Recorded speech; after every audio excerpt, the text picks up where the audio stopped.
safety should be a priority, and I'm treating it as such. I believe that we have the money to fund this program, and I don't think it's a want, it's a need.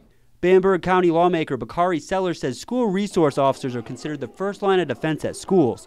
A bill he's sponsoring is making its way around the State House and will put SROs in every school around the state. Sellers says memories of a school shooting in South Carolina reinforces the need. One of the first school shootings that happened in this country happened at Blackfield Hilda High School. And I just remember the helicopter landing, and I remember the people crying and not knowing and the uncertainty. He points out that he feels the state has the money to fund the need, but the state needs to prioritize how it spends cash. However, Kershaw County Sheriff Jim Matthews says putting SROs in all schools could cause a policing problem.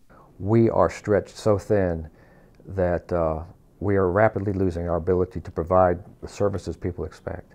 Under the proposed bill, if any school employee notices the absence of a resource officer, they would have to report that, and police departments would be required to send another officer in their place. It's a deterrent, but nothing is foolproof. Do you want to be the person who tells a parent that their child has been killed at what's supposed to be the safest place on earth? A debate that one day could save lives. In Kershaw County, Rob Starkey, Watch Fox News.